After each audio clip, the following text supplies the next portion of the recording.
Hello, you wonderful people, and welcome to another episode of Not Too Comic Book. This being a show where we talk about TV shows that are adaptations of comic books. For today's episode, I'm going to talk about Witch Watch Season 1, Episode 9. Great episode. A lot of really interesting things went down in this episode, so let's break it down.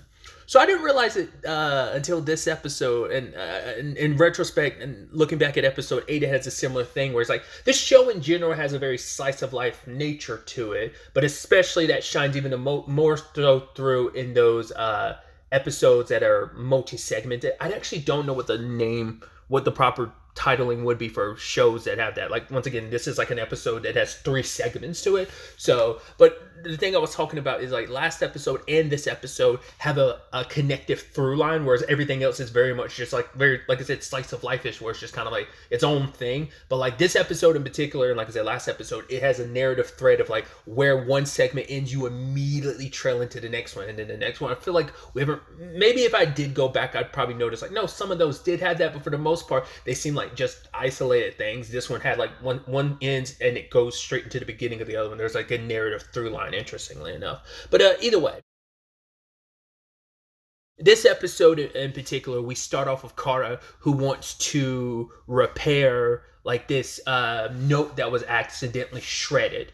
And obviously it's like there's so many pieces to it that you have to sacrifice something. It's almost like an alchemy thing, you know, something equivalent exchange. You have to give something up to make it happen, to kind of make it whole again. But the problem is it's in such a big pile that it's like, well, you need multiple dresses to kind of be able to kind of put everything together. But the reason why this is so important to Kara is because it's a letter from her now deceased mom. It's kind of like the last thing from her mom, and her dad is the one who shredded it because he wanted to keep some big secret. And so Nico and Morihito are deciding like, no, we'll help you. I even love him being like, in 4th grade, I made a recreation of the Osaka castle with just like, what was it, like toothpicks or something like that. And she's like, wow, I did not know the depths of your determination. And even Nico, it's like, right, I'm happy that you came to ask me for help, and even if I can't help you using magic, I'll find another way. Like, there's many other ways I can help you, and that makes me happy to know that I can do that. So, but Kara already knew what the confines of the letter might be. She's known for a while now that her dad isn't her biological dad, because she overheard some relatives talking about it, that it's like, right, she's a child from a previous marriage. And for her, it's like, it doesn't matter. My dad raised me. He'll always be my dad. And she's like, I get that he's scared, but yeah, at the end of the day, he's my dad, and that's never going to change. But then when they actually do, they pull and separate the different pieces of the papers, and ultimately we're able to sacrifice the dress to make the letters whole, where it's actually revealed Kara's gotten it wrong the entire time. Her dad is her biological dad. It's her mom who isn't her biological mom. I think that's interesting, and I wonder will they ever dive into that in the future. Will Kara ever go looking for her bio mom? Because her bio mom, apparently, they just said like she disappeared before Kara's dad and her could get married. So he was, raising her as a single father, and then eventually met Kara's, mom that she's come to know, Miyuki, and that is really sad. It's a beautiful thing in the long run, because obviously Miyuki, it's like, me and your dad, we wanted to wait to tell you when you were older, but the thing is that I wanted to make sure I was the one to be able to tell you that. It's happening a lot sooner than I thought it would, but it needed to happen. And also, I thought I had more time with you, but it seems, I thought we'd have more time together, but sadly we don't. But it's like, she talks about the first time she met Kara, saying that like Kara and her dad weren't in a good spot necessarily. They were kind of having issues at the time, but it was like, right, she was so enamored by Kara, and it's like so happy to be like, oh my god, this is going to be my new family, that this is my daughter. And that was Kara's dad's biggest concern. It's like that mother-daughter relationship. It's like, luckily Miyuki and Kara look enough alike, but it's like, they bonded so deeply that it's like that mother-daughter relationship. I didn't want to destroy that, but for her, it's like, Dad, like, why would you even think that? Doesn't matter if we're related by blood or not. You guys are always going to be my parents. So even if Miyuki isn't my mom, she will always be mom to me, And it was just his fears that he was kind of putting on Kara. He was just so scared of what that would mean if she ever learned the truth. But it's just, and it's really sad. And just like that little moment at the end where her mom's like, "Oh, I will, even if I'm like, I won't be around here physically, but I will be watching above, you and your dad from heaven." So I am curious, will they ever introduce a storyline of her dad getting remarried or not? And also, like I said, like, will we ever like get to meet her biological mom? Like, is there more of a story there or not? And with this just focusing on Miyuki, like that's probably something they're not. I don't know. That might not be something of interest at all, but it's a very bittersweet story. I mean, it has this. It's sad, but there's also a sweetness to it because it just obviously just brought this family that much closer together. So I thought that was sweet. And obviously this inspired Nico. It's like, you know what? I'm already trying to help people, but I'm going to do it even more so. So they put up a poster at school and it's like, right, if you need any help, reach out to Nico and I'll help you whatever I can. And that leads into the second segment where we get introduced to a new student in our class named June, who is legitimately animated differently from them. And I think that's so fascinating.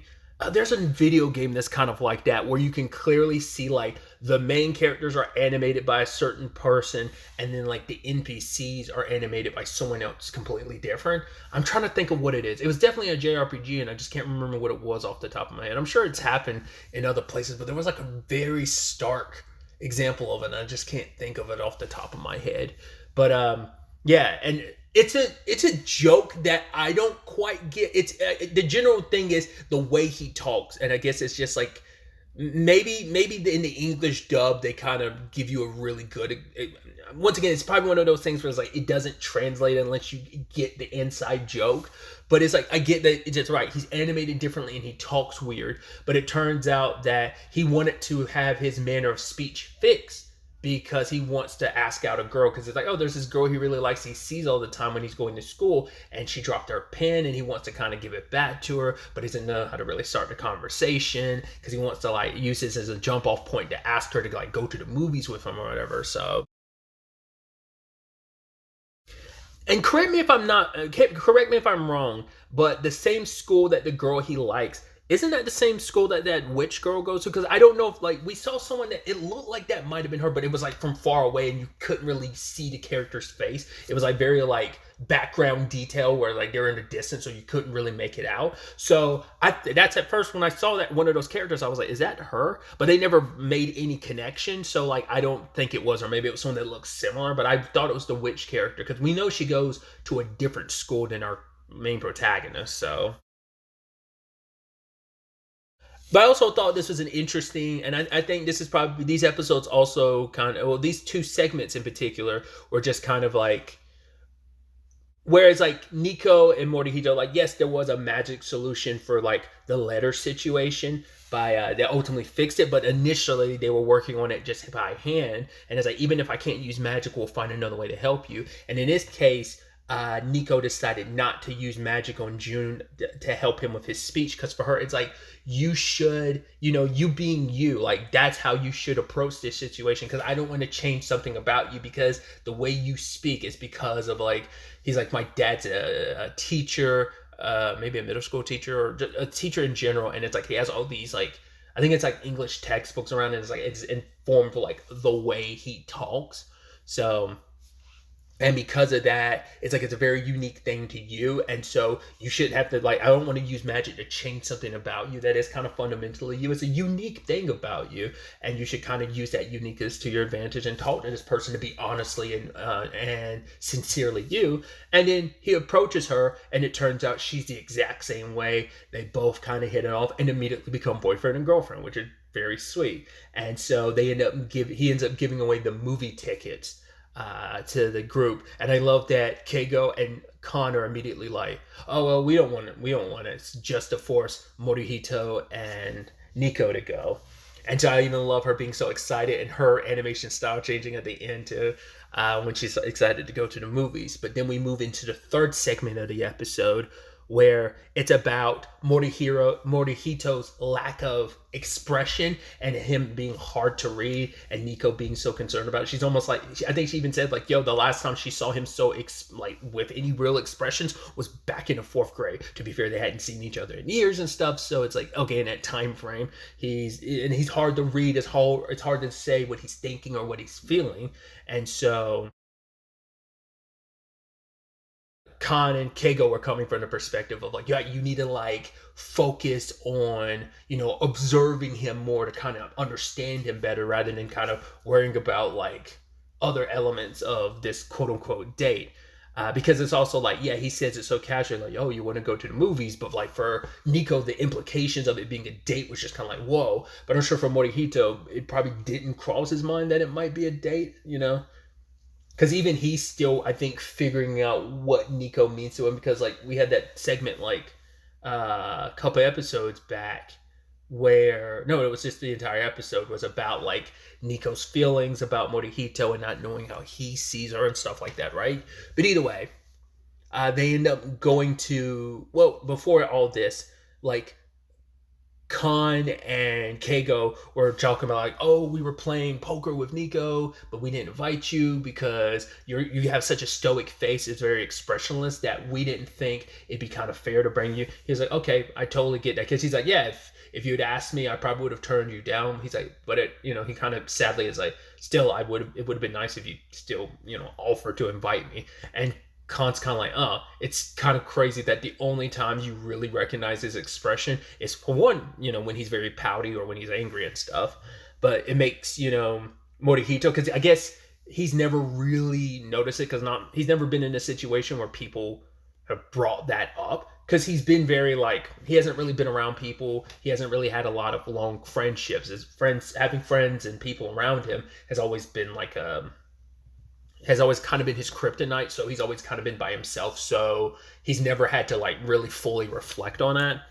But Nico ends up wanting to cast a spell on him, which she's like, oh, you're probably going to say no, but because of what Khan and him said, it made him go like, no, I want to be able to be more expressionful. And so the spell manifests itself as like a little mini Morihito on top of his head that expresses all his feelings. So, and it is the cute thing of like Morihito, and it's something Nico ends up finding out, is one of the only expressions like he really like showcases is when he's laughing. When he finds something funny, like he'll express it, or when he's explaining something. Those are when Morihito's kind of at his truest, and those are the things that kind of come through the most. And that's actually the interesting thing, where it's like there's a dissonance between what's on Morihito's face and kind of what he's feeling, what he's thinking, and the little version of himself kind of is supposed to be the whole like, okay, I can see what's in your heart, but it's like those moments of laughter as well as explaining stuff, that's where that divide is, non-existent. The Venn diagram kind of overlaps because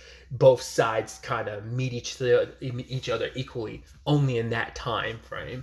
But yeah, Nico's wearing like a yukata because it's like, oh, we're going to go to this summer festival afterwards. But the Morihito on top of his head is like, oh my God, like this is so great. Even though our Morihito, all he does is kind of just explain like the history of the yukata, and stuff like that. So they go see a movie that's pretty much everything. I even love, like, it's just like, wow, that movie sounds unhinged because it's an indoor sci-fi, was it fantasy, suspense, action, rom-com or something like that. It's totally crazy. But all the different segments of him just being like, ooh, suspenseful during the action sequences, crying during the dramatic sequences, and laughing during the laughing sequences. It was just really cute because like for Nico, it's like, oh, I'd rather watch Morihito than even watching a movie. So it's like, I'll watch it later on when it comes on streaming and stuff like that. But it's also when a kid like, his like he trips and is about to dump out his popcorn, Morihito like quickly gathers up his popcorn and gives it back to him. And for Nico, it's like, right, even if Morihito doesn't always express himself, I know what's in his heart because he always goes above and beyond for people because he takes care of people, because when he's able to make people happy, that's when he's happy too.